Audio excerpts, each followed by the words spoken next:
versículo 8. Tudo bem com os irmãos? Se não for pedir muito, fique à vontade, não é obrigado.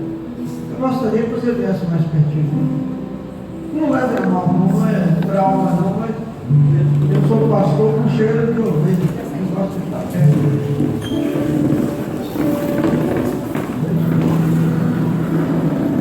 Capítulo 17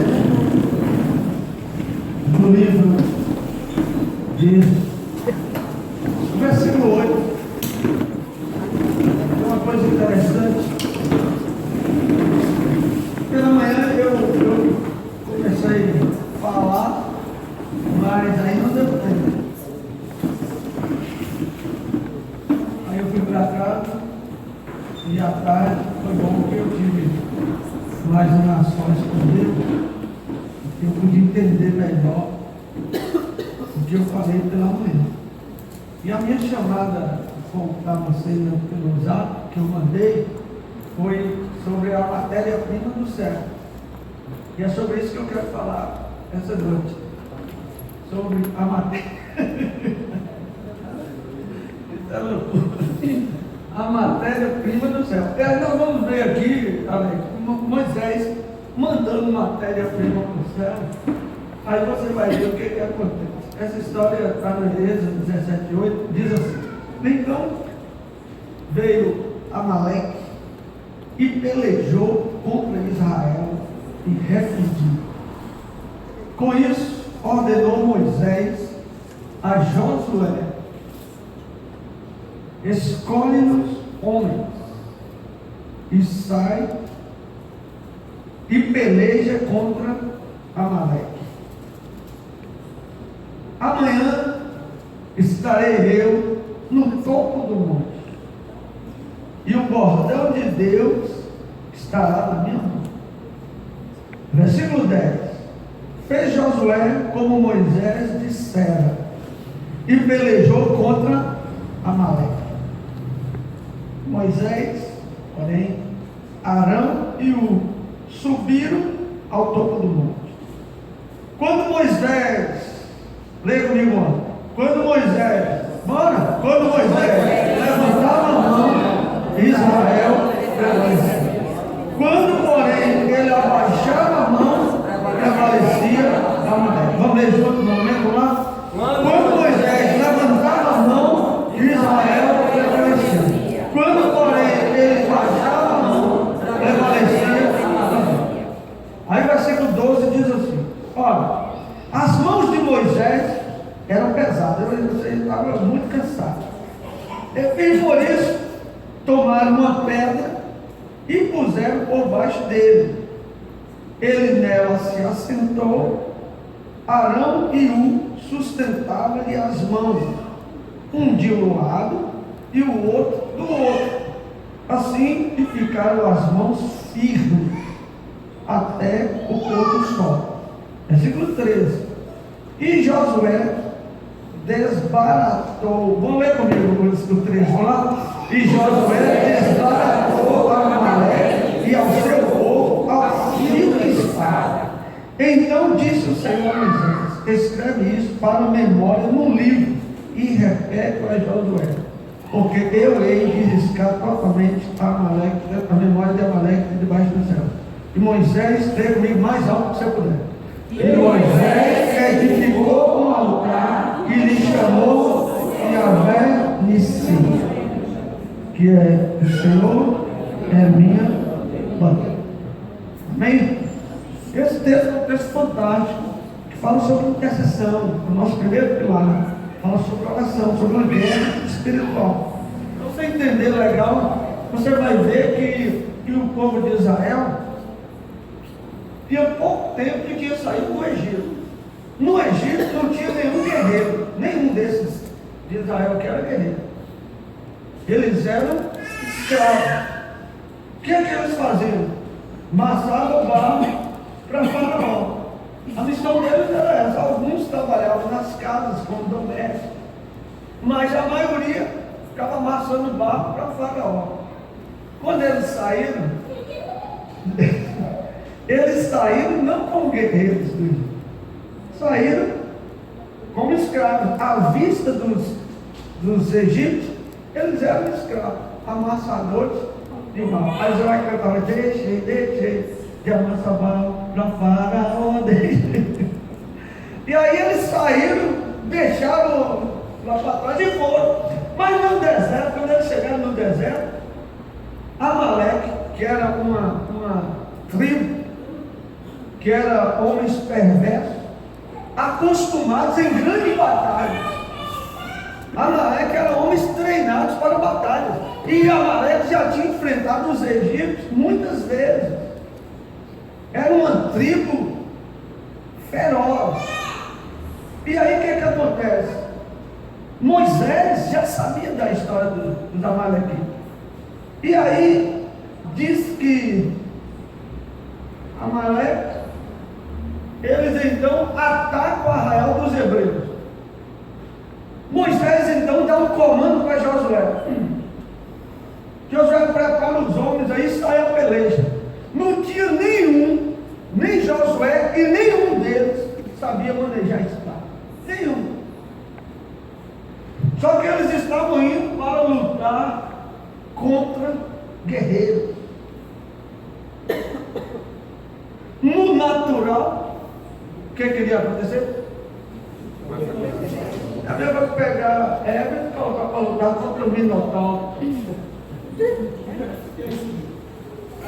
Não tem como, só no sobrenatural. Aí então, Moisés tem uma direção de Deus. Qual era a direção de Deus? A intercessão. Diga intercessão. Diga por favor, intercessão. E então, Moisés vai para o topo da montanha e leva 2 coelhos. Ou seja, vai uma equipe. A guerra, a batalha era muito grande.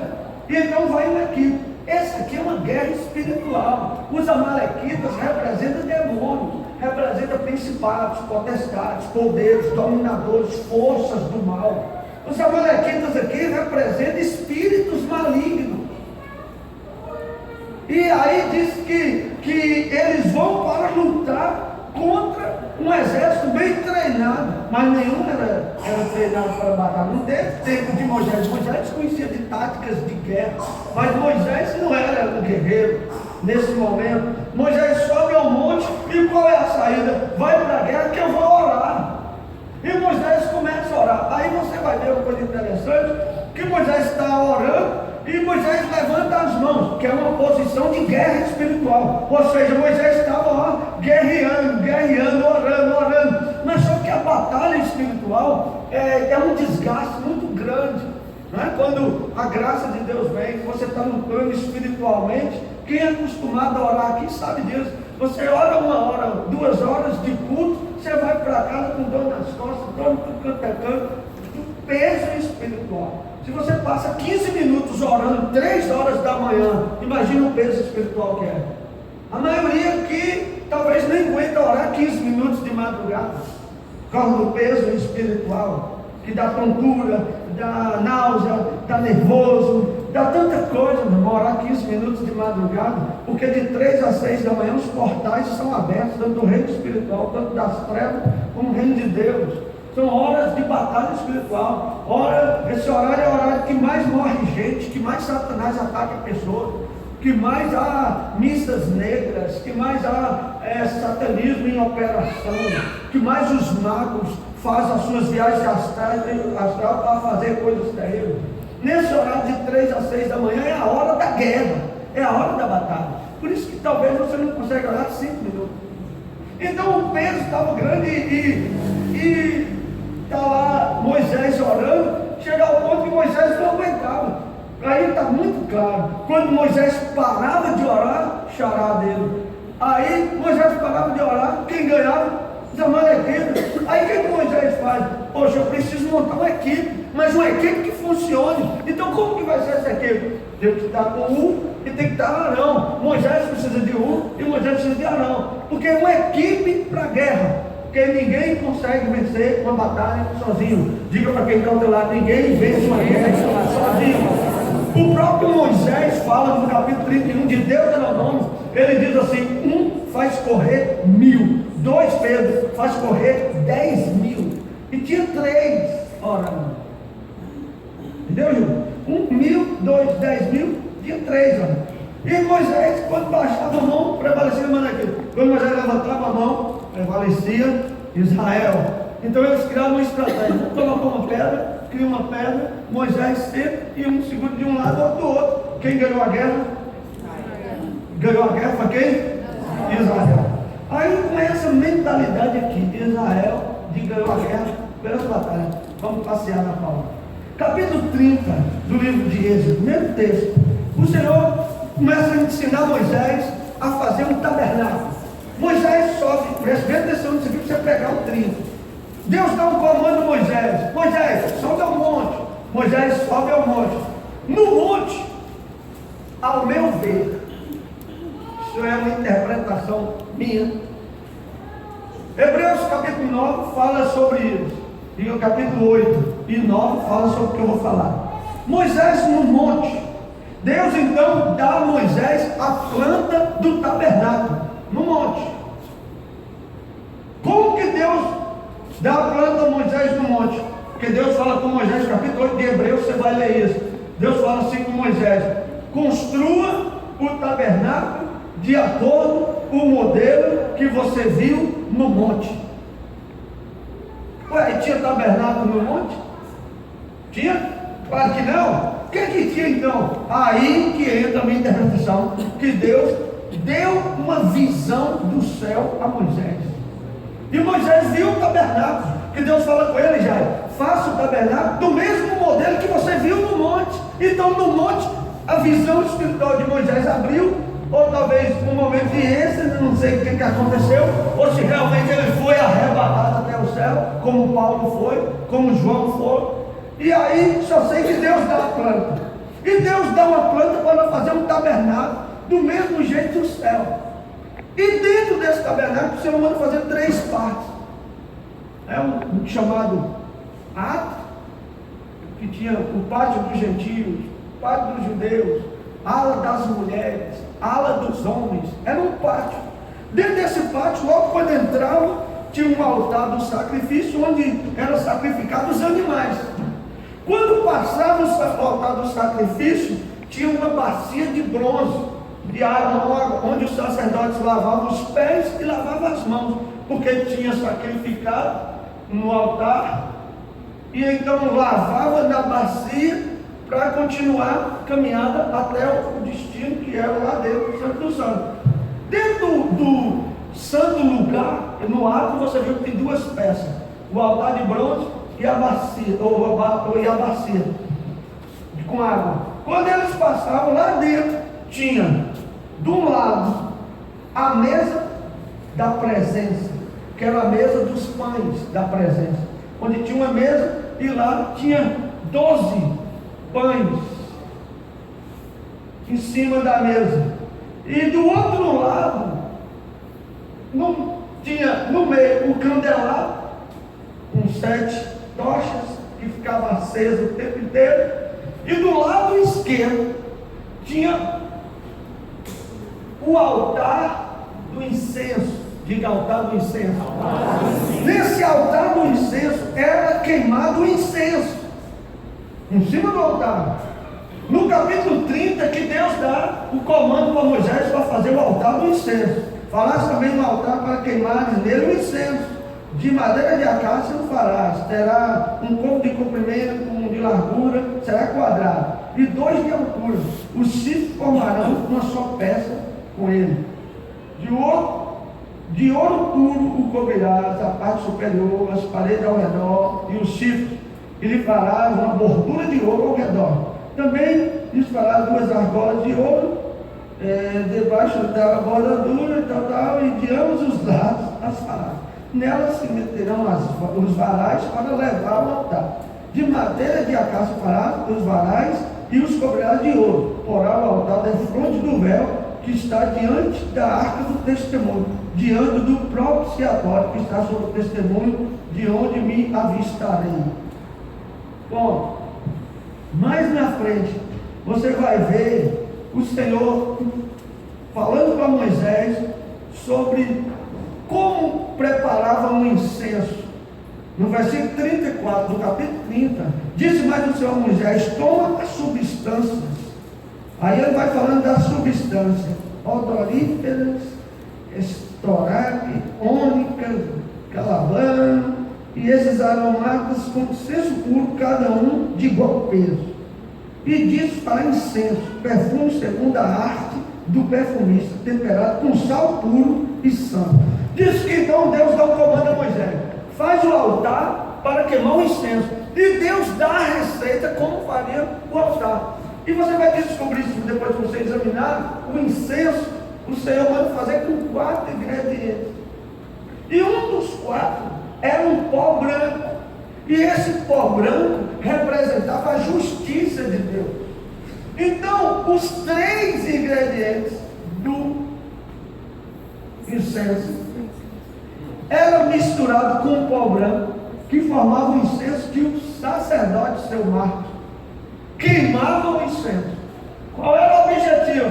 Quando queimava o incenso, Alex, a fumaça do incenso entrava dentro do Santo dos Santos. E dentro do Santo dos Santos tinha o que? A arca. Mas o sacerdote entrava dentro do Santo dos Santos, e lá dentro, Leite, tinha a arca da aliança, que era uma caixa de madeira de acácia também, coberta de ouro por dentro e por fora, e tal, e tinha uma tampa. Dentro tinha a tábua da lei, a vara de Arão, e tinha uma tampa. Essa tampa tinha 2 querubins, e o nome dessa tampa era propiciatório, ou seja, a mesa da misericórdia. A propiciatória, a mesa da misericórdia. Então, o sacerdote queimava o incenso, a fumaça do incenso subia. Qual era o objetivo da fumaça do incenso? Entrar dentro do Santo dos Santos, porque o sumo sacerdote entrava dentro do Santo dos Santos e pegava o sangue do animal que foi sacrificado lá fora, como expiação pelo pecado do povo, e derramava em cima do propiciatório.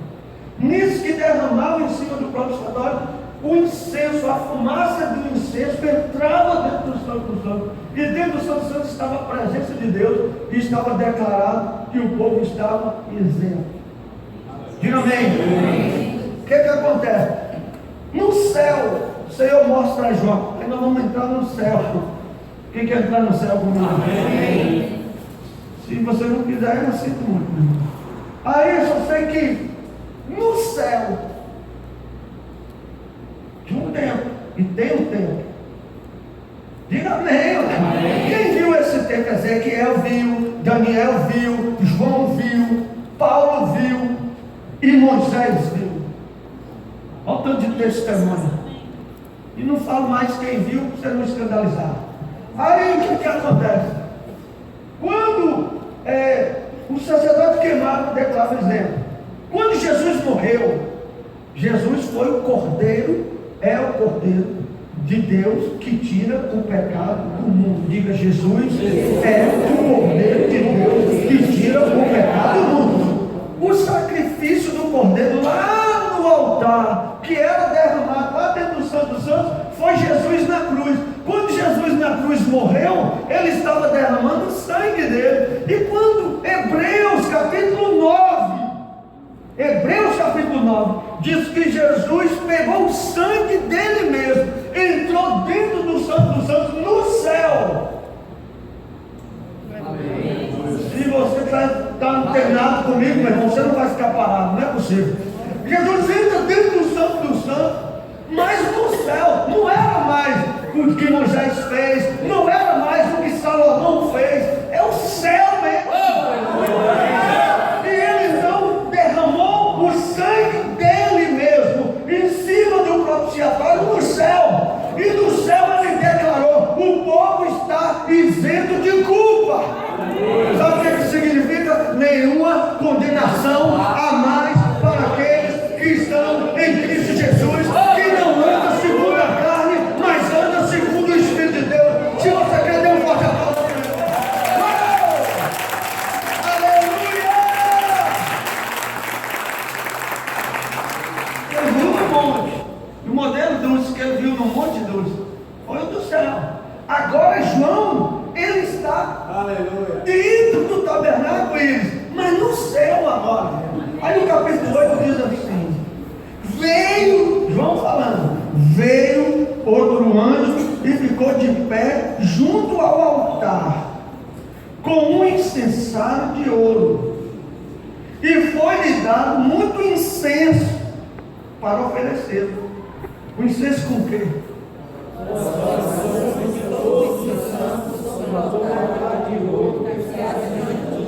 Do trono. Aí diz que o anjo então pegou muito incenso para oferecer, com as orações de todos nós. Aleluia. Amém? Ele pega, João pega, leite, o incenso, a fumaça do incenso. Vocês estão vendo gostando, né? Aí ele pega o incenso misturado com as orações. Oh, aleluia! Vem, Senhor! Aleluia! E aí ele leva o incenso misturado com as orações sobre o altar de ouro que se acha diante do trono. Que trono é esse? Trono de Deus. Amém? Amém. Pastora Clara, amém? Aleluia. Aí o versículo 4. E da mão do anjo, leia comigo, para não achar que... E da mão do anjo subiu à presença de Deus a fumaça do incenso. Por quê? E o ar tirou a terra. E o que aconteceu? Trovões, vozes, relâmpagos e terra. Mas você vai falar assim, sim, mas isso é Apocalipse. Não, meu irmão, está falando uma coisa paralela. Está falando de um templo no céu, e dentro desse templo tem um incenso, um incensário que Ezequiel viu.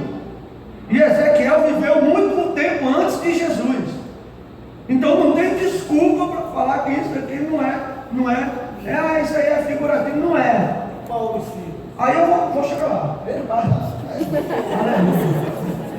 O que acontece? Eu quero que você entenda, Alex, entre comigo nisso, Alex, quando a oração chega à presença de Deus, eu quero que você entenda mesmo, é liberado do céu bombas espirituais, granadas, em cima de quem? Em cima dos demônios, em cima do império das trevas. Então quando você tem alguém, Joselma, tem alguém que está sendo controlado por um espírito de alcoolismo, espírito de drogas, e aquela pessoa está ali, aí você começa a orar por ela, e você começa a interceder por aquela pessoa, a sua oração sobe até a presença de Deus. O anjo pega a sua oração junto com o incenso, joga para Deus, Deus devolve para ele. Quando Deus devolve, já devolve a bomba. Aí ele lança em cima de quem? Do espírito que está prendendo a pessoa que você está orando. Agora, se você para de orar, para a bomba de descer. Eu estou usando essa palavra para ficar, você entender que eu poderia usar termos teológicos aqui, você não ia entender nada. Mas eu só sei que a bomba desce. Que bomba é essa? São rajadas de fogo que o salmista falou. Salmo 118. Das nuvens liberou granizos de fogo. Você já ouviu falar de granizo de fogo? Granizo é o quê? Gelo de fogo, de gelo de fogo sobre a cabeça de um manso. Eu ia falar lá para o fui proibido. Manso, sobre a cabeça do manso, para entender, para achar que caiu gelo de fogo. Caiu gelo de fogo, caiu o quê? Bomba, brasas, granada do céu. Em cima das pessoas? Não. Em cima de quem? Dos demônios que prendem as pessoas. Você acha que Josué ganhou a guerra como? Está pegando nas coisas? Eu sei que parece loucura esse negócio, mas veja bem, mas não é, meu irmão. Espírito chacoalha. Quando os amalequitas estavam lutando, que Josué estava lutando, Josué ganhava como? As orações. Eu vou mais profundo com você. Quando Josué chega em Jericó, quem lembra desse texto? Que Deus manda dar quantas voltas em volta de Jericó? Jericó. Quando eles deram as 7 voltas, no último dia, não era 7 dias, no último dia 7 voltas. Na última volta, Jorge, Deus deu um comando. Qual era o comando? Quem lembra? Dá o brado, toca o chofar e dá o brado.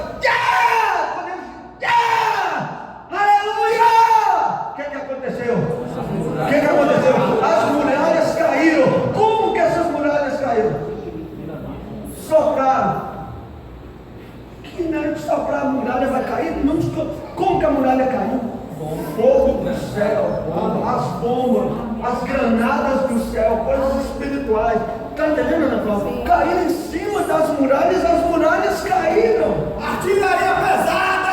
Aleluia! Amém? Vou mais aprofundo com você. Para te deixar sair daqui querendo conhecer Bíblia. Aí o que acontece? O Senhor levanta um homem por Gideão. Quem lembra o nome desse homem? Gideão. Quem lembra Gideão? O apelido dele foi Gibaal, porque começou a destruir Baal e todo o império das trevas. Deus chega para ele e fala assim com ele: o Senhor é contigo, homem valente. Ele olha para trás para ver quem era. Eu mesmo eu sou mais fraco, pobrezinho, minha família é mais fraca. E se o Senhor é comigo, por que o povo de Israel está perecendo tanto na mão dos midianitas? Lembra isso? Você já pegou? Aí o Senhor fala assim: com a tua força eu vou livrar Israel dos amalequitas, dos midianitas, desculpa. Não foi isso? Aí o que acontece? Ele cadastra uma multidão para ir para a guerra. Quem lembra da multidão? Quantas mil pessoas? 33 mil pessoas. E aí Deus passa na peneira, foi diminuindo, eu sei que ficaram no resto os 300 de Gideões.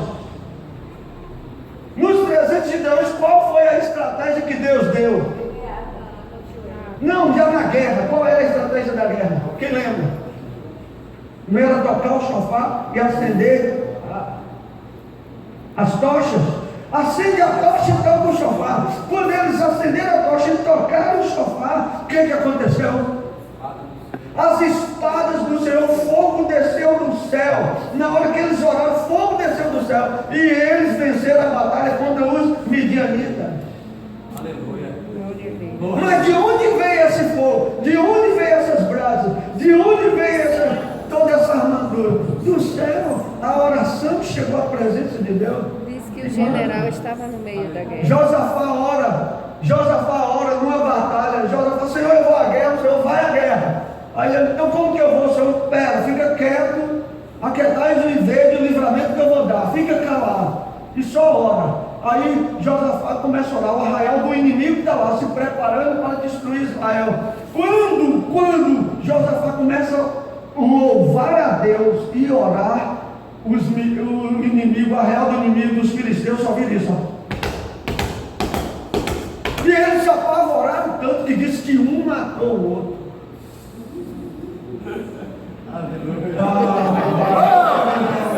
Estou pregando para morto, meu irmão. Querido, quando Josafá, que é isso? O céu. A oração subiu. Rapaz, hoje à tarde eu mudei dentro da Bíblia hoje à tarde. Aí eu te falo mais. Tá bom, isso é no Velho Testamento, era outro tipo de guerra. Tá bom, vamos lá. Paulo e Silas. Não, antes um pouquinho. Atos 4:31. Atos 4:31. Diz que os discípulos estavam todos reunidos no mesmo lugar. E eles estavam orando. Quando eles estavam orando, quando terminou de orar, diz que tremeu o lugar onde eles estavam reunidos. Tremeu. Como que isso tremeu? Eu não estou falando aqui que todo terremoto foi anjo que mandou bomba. Não é isso que eu estou falando. Sei que quando eles estavam orando, aleluia, fogo, queima, balançou o lugar onde eles estavam. Mais na frente, Tainá, você vai encontrar Paulo e Silas presos. Atos 16. Atos e Silas presos. Diz que eles oravam e cantavam louvores ao Senhor.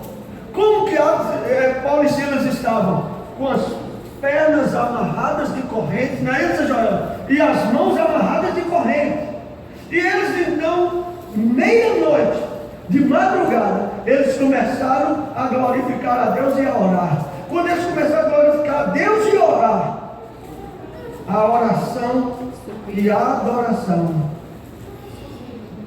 subiu. E quando chegou no céu, na presença de Deus, o anjo pegou a oração. E aí, misturado com incenso, o anjo entrega para Deus, que devolve o anjo, que manda. E então a bomba veio e tremeu a cadeia. E todas as correntes que prendiam todos os presos caíram.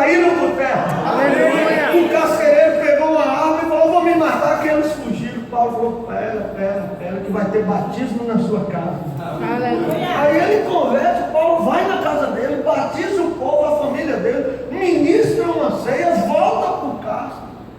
Mas o portão foi aberto, as correntes caíram. Outro episódio, Atos 10, Pedro estava preso. Pedro estava preso. Aí você diz, mas Pedro não estava orando. A Bíblia diz que Pedro estava dormindo.